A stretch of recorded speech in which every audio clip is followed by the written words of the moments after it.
జావాలో 2 dimensional arrays ఎలా work అవుతాయో ఈ ప్రోగ్రామ్ ద్వారా చూద్దాం. చూడండి, ఇక్కడ 2D అనే ఒక వేరియబుల్ తీసుకున్నాం. మరి దీనికి 2 డైమెన్షన్స్ ఇచ్చాం. ఇది first dimension stands for rows, second dimension stands for columns. అంటే 4 రోస్లో కూడా ప్రతి రోలో కూడా 5 కాలమ్స్ ఉన్నాయి. అంటే 4 into 5 వాల్యూస్ ఇక్కడ, అంటే 20 వాల్యూస్ మనం ఈ యొక్క అరే వేరియబుల్లో స్టోర్ చేయొచ్చు అనమాట. సో దానికి తగ్గట్లుగా ఇక్కడ I, J, K అనే వేరియబుల్స్ తీసుకొని, సో కేని ఇంక్రిమెంట్ చేస్తూ ఆ కేలో ఉండే వాల్యూని ఈ యొక్క అరే వేరియబుల్లోకి అసైన్ చేయడం జరుగుతుంది. చూడండి, ఫస్ట్ మెయిన్ ఫర్ లూప్ తీసుకున్నాం. I = 0, I <4 అన్నాం. సో అంటే 0 నుంచి 3 దాకా I వాల్యూ ఇంక్రిమెంట్ అవుతుంది. ఇది మెయిన్ ఫర్ లూప్. ఈ I అనేది ఇక్కడ రోస్కి స్టాండ్గా ఉంటుంది.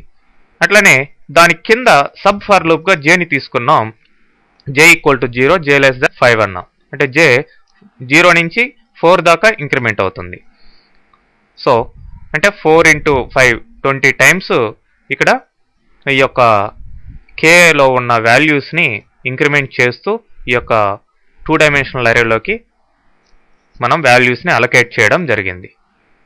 మళ్ళీ అదేవిధంగా ఫర్ లూప్ని యూజ్ చేసి ప్రింట్ చేస్తున్నాం వాల్యూస్ని. చూడండి రిజల్ట్.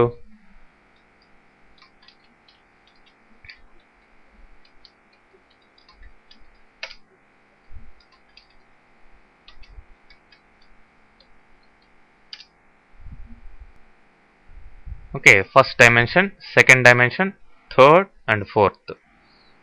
ఓకే, ఇట్లా ప్రతి దాంట్లో కూడా ప్రతి రోలో కూడా, అంటే 4 రోస్ ఉన్నాయి. 4 రోస్లో కూడా ఒక్కొక్క రోలో కూడా 5 వాల్యూస్ ఇక్కడ మనం స్టోర్ చేయడం జరిగింది.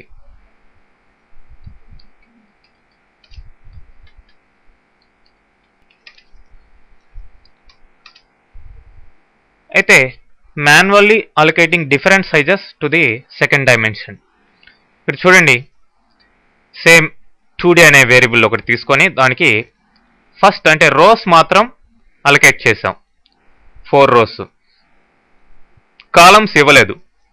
కాలమ్స్ ఒక్కొక్క రోకి కూడా డిఫరెంట్ సైజెస్లో కాలమ్స్ ఇక్కడ ఇవ్వబోతున్నాం. సో ఫస్ట్ రోకి 0th రోకి 1 అన్నాం, అంటే 1 కాలమే ఇచ్చాం. అట్లనే ఫస్ట్ రోకి 2 కాలమ్స్, సెకండ్ రోకి 3 కాలమ్స్, థర్డ్ రోకి 4 కాలమ్స్. ఇట్లా డిఫరెంట్ సైజెస్ని సెకండ్ డైమెన్షన్కి మనం అలొకేట్ చేయడం జరిగింది. ఇంతకు ముందర అయితే 4 into 5 అన్నాం, కాబట్టి ప్రతి రోకి కూడా 5 కాలమ్స్ ఉంటాయి. ఇప్పుడు అట్లా కాదు, డిఫరెంట్ సైజెస్ని ఇక్కడ సెకండ్ డైమెన్షన్లో అంటే కాలమ్స్లో అలొకేట్ చేయడం జరిగింది. దానికి అనుగుణంగానే ఇక్కడ వాల్యూస్ని స్టోర్ చేస్తున్నాం. చూడండి, ఫస్ట్ అంటే I = 0 అప్ టు 4, 3 వరకు I అనేది ఇంక్రిమెంట్ అవుతుంది. J = 0, J I+1 అన్నాం. సో అంటే డిఫరెంట్ డైమెన్షన్స్ ఉన్నాయి కాబట్టి ఇక్కడ దాని ప్రకారం ఇట్లా ఇవ్వడం జరిగింది.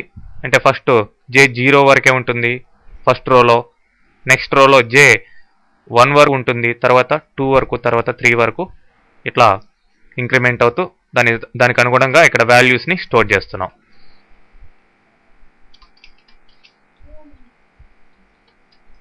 ఇట్లా చేయడం అనేది జావాలో C++లో లాగా కాకుండా కుదురుతుంది. ఇక్కడ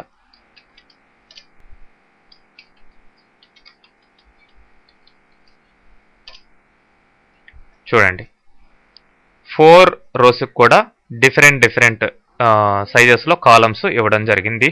వాటిలో వాల్యూస్ ఆ విధంగా స్టోర్ చేయడం జరిగింది. నెక్స్ట్ ప్రోగ్రాంలో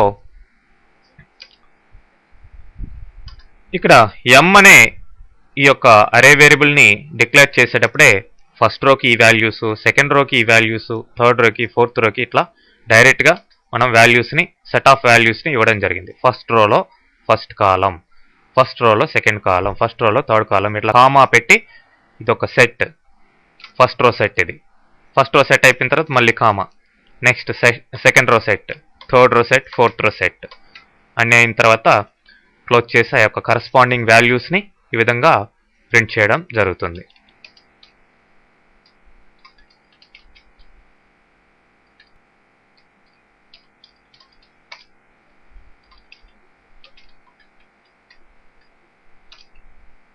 ఓకే, నెక్స్ట్ ప్రోగ్రాంలో చూసినట్లయితే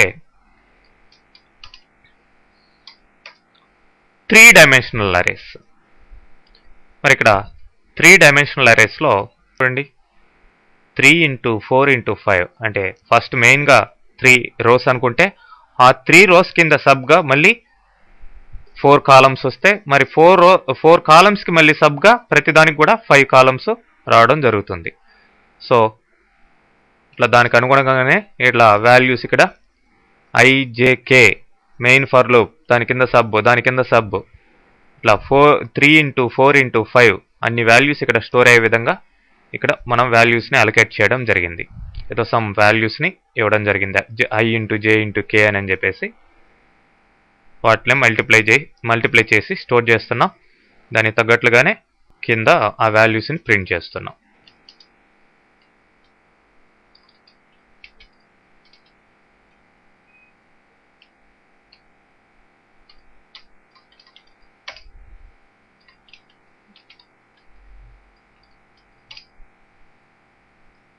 ఓకే, ఇది 3 డైమెన్షన్స్లో వాల్యూస్ ఇక్కడ స్టోర్ కావడం జరిగింది.